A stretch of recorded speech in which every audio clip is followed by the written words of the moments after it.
11 দলীয় জোটের প্রার্থীদের পক্ষ থেকে কোনো অফিসারের বিরুদ্ধে অভিযোগ যায়, পক্ষপাতিত্বের অভিযোগ যায়, ওই অভিযোগের কোনো ব্যবস্থা নেওয়া হয় না। নির্বাচন কমিশনের এই পক্ষপাতিত্বের ফলে, প্রশাসনের এই পক্ষপাতিত্বের ফলে এখন সরকারি অফিসাররাও ধানের শীষের জন্য ভোট চাচ্ছে। 12ই ফেব্রুয়ারিতে অনুষ্ঠিত ত্রয়োদশ জাতীয় সংসদ নির্বাচনকে কেন্দ্র করে বাংলাদেশের 11টি আধিপত্যবাদ বিরোধী, গণতন্ত্রকামী এবং জুলাই গণঅভ্যুত্থানের অংশীদার রাজনৈতিক দল ঐক্যবদ্ধ হয়েছে এবং সারা দেশে 300টি আসনে 11টি রাজনৈতিক দলের এই ঐক্যবদ্ধ বাংলাদেশের প্রার্থীদের মনোনয়ন দেওয়া হয়েছে।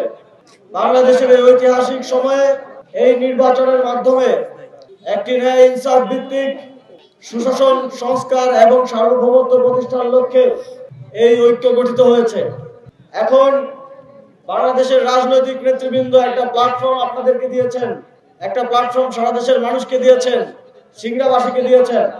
ঐক্যবদ্ধ হয়ে কাঁধে কাঁধ মিলিয়ে মুক্তির জন্য 11টি দলের অনেক প্রার্থী ত্যাগ স্বীকার করেছেন। 11 দলীয় জোটের প্রার্থীদের পক্ষ থেকে কোনো অফিসারের বিরুদ্ধে অভিযোগ যায়, পক্ষপাতিত্বের অভিযোগ যায়, ওই অভিযোগের কোনো ব্যবস্থা নেওয়া হয় না। অথচ বিএনপির প্রার্থীকে সহজ করার কারণে ওই দিন যেতে না যেতে অফিসারকে উইথড্র করতে আমরা দেখছি এই পক্ষপাতিত্বের ফলে, নির্বাচন কমিশনের এই পক্ষপাতিত্বের ফলে, প্রশাসনের এই পক্ষপাতিত্বের ফলে এখন সরকারি অফিসাররাও ধানের শীষের জন্য ভোট চাচ্ছে।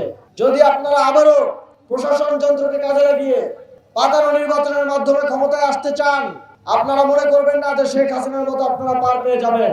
গত 3টি নির্বাচনে দমন পীড়ন করে পাতানো নির্বাচনের মধ্য দিয়ে শেখ হাসিনা ক্ষমতায় এসেছিল, কিন্তু 5ই আগস্ট পরবর্তী বাংলাদেশে যেই বাংলাদেশের মানুষ শেখ হাসিনাকে তাড়ানোর জন্য রক্ত দিয়েছে, আপনাদের সন্তানরা মুক্তির জন্য জীবন দিয়েছে রাজপথে, সেই বাংলাদেশের মানুষ প্রয়োজনে ভোটের জন্য জীবন দিবে।